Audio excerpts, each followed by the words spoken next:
Bismillahirrahmanirrahim. Aujourd'hui, on va voir comment aborder un exercice de génétique.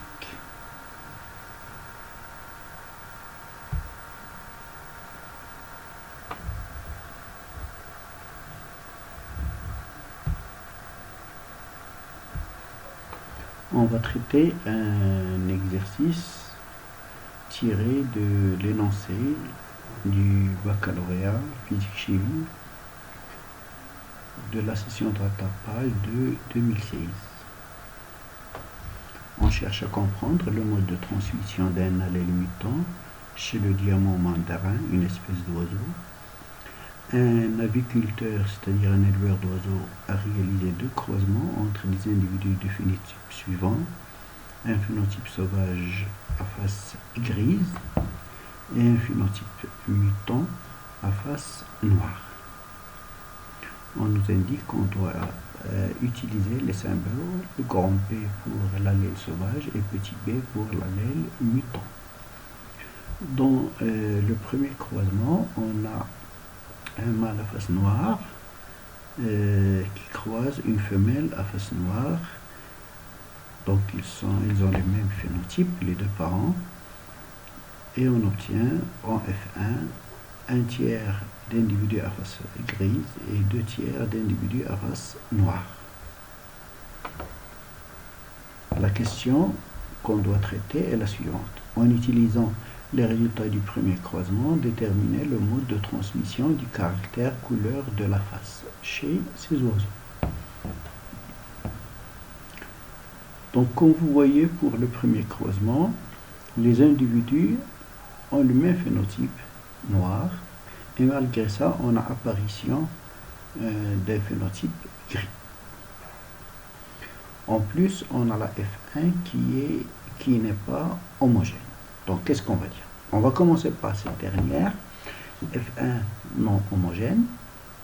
On a des individus gris et des individus noirs. Donc, la première loi de Mendel n'a pas été réalisée, ne s'est pas réalisée. Donc, les parents ne sont pas de race pure. Et s'ils ne sont pas de race pure, ils sont hétérozygotes. On a le phénotype gris qui apparaît dans la F1 alors qu'on ne l'a pas chez les parents. Donc, l'allèle responsable de la couleur grise est un allèle récessif et l'allèle responsable de la couleur noire, il est dominant. Donc, on a un croisement entre deux hybrides avec dominance. On s'attend normalement à des proportions de 3/4 pour le phénotype dominant et 1/4 pour le phénotype récessif. Nous, on a 2 tiers d'individus à phénotype dominant et 1 tiers d'individus à phénotype récessif. Donc, on peut supposer qu'il s'agit d'un gène létal. Les individus qui manquent, c'est les individus à face noire homozygote, c'est-à-dire GAMP.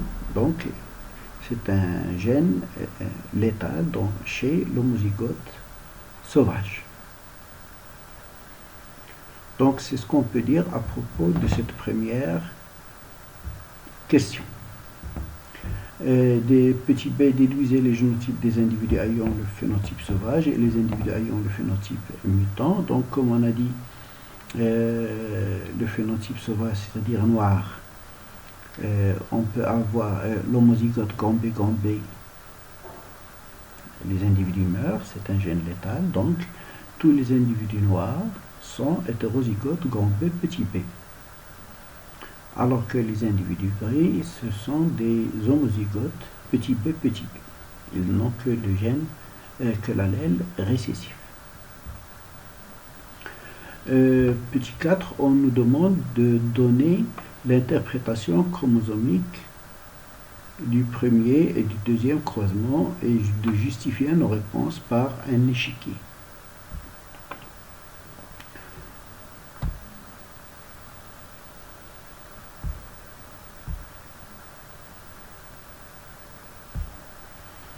Donc le premier croisement entre P1 et P2. Ils sont tous deux de phénotype sauvage grand B. Les génotypes, on a dit tous les individus noirs qui ont la face noire sont hétérozygotes, grand B, petit b. Alors chacun d'eux produit dans les mêmes proportions les gamètes portant l'allèle grand B et les gamètes portant l'allèle petit b, 1,5, 1,5. On va tracer l'échiquier. Chacun des individus produit deux types de gamètes, aussi bien P1 que P2,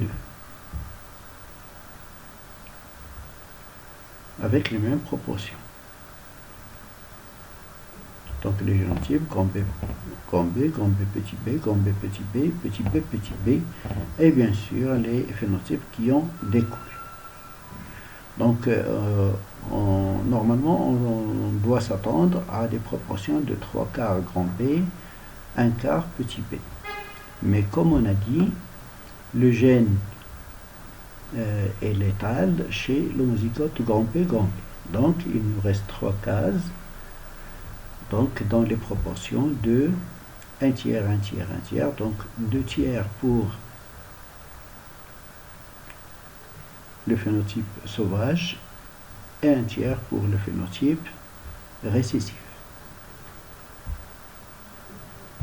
Pour le deuxième croisement, entre P'1 et P'2, les phénotypes sont grand B. P'1 il a un phénotype dominant, P'2 a un phénotype récessif.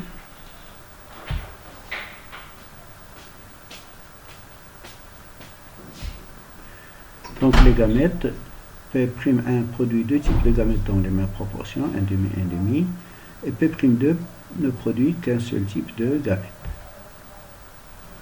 L'homozygote ne produit qu'un seul type de gamètes. On va tracer l'échiquier pour le deuxième croisement. Donc on va avoir les mêmes résultats qu'on a vus. 50%, 50% pour le phénotype sauvage et le phénotype récessif. À la prochaine. Tahiyat.